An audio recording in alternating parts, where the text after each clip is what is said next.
दहेज प्रथा एक ऐसी सामाजिक बुराई है जो आज भी हमारे समाज में गहरे तक जड़ें जमाए हुए हैं। यह प्रथा न केवल एक स्त्री के आत्मसम्मान को चोट पहुंचाती है, बल्कि उसे अपनी जिंदगी की कुर्बानी देने के लिए मजबूर भी कर देती है। यह कहानी एक ऐसी दुल्हन की है जो दहेज की भेंट चढ़ गई। नीति एक खुशमिजाज और आत्मनिर्भर लड़की थी। उसने अपनी पढ़ाई पूरी कर अच्छे संस्थान में नौकरी पा ली थी। उसका सपना था कि वह अपनी जिंदगी अपने तरीके से जिएगी और अपने माता पिता का गर्व बनेगी। कुछ समय बाद उसके माता पिता ने उसके लिए एक उपयुक्त वर की तलाश शुरू की। बहुत सारी खोजबीन के बाद उन्हें एक परिवार मिला जो अच्छा पढ़ा लिखा और संपन्न था। लड़के का नाम आकाश था, जो एक प्राइवेट कंपनी में उच्च पद पर कार्यरत था।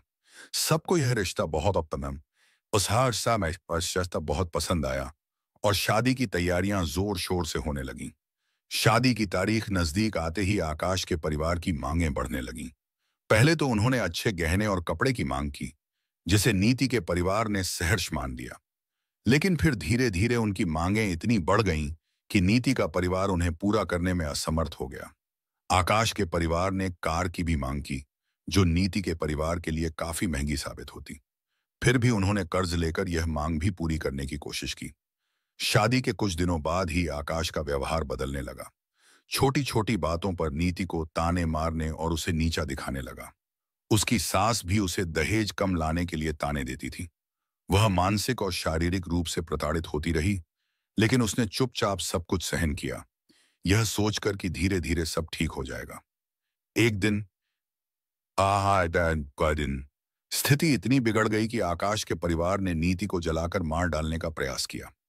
यह खबर पूरे गांव में फैल गई। नीति के माता पिता को जब यह खबर मिली तो वे टूट गए। पुलिस ने आकाश और उसके परिवार को गिरफ्तार कर लिया, लेकिन यह घटना नीति की जिंदगी को हमेशा के लिए खत्म कर चुकी थी। नीति की इस कहानी ने समाज को झकझोर दिया। उसने हमें यह सोचने पर मजबूर कर दिया कि दहेज की लालसा ने कितनी मासूम जिंदगियों को बर्बाद कर दिया है। इस घटना ने समाज के लोगों में दहेज प्रथा के खिलाफ आवाज उठाने का साहस भर दिया। यह कहानी समाज को चेतावनी देती है कि दहेज प्रथा को जड़ से खत्म करना अब बहुत जरूरी है। शादी एक पवित्र बंधन है, जिसे व्यापार नहीं बनाया जाना चाहिए। दहेज की इस बुराई को मिटाना समाज के हर व्यक्ति की जिम्मेदारी है, ताकि भविष्य में किसी और बेटी को नीति जैसी स्थिति का सामना न करना पड़े।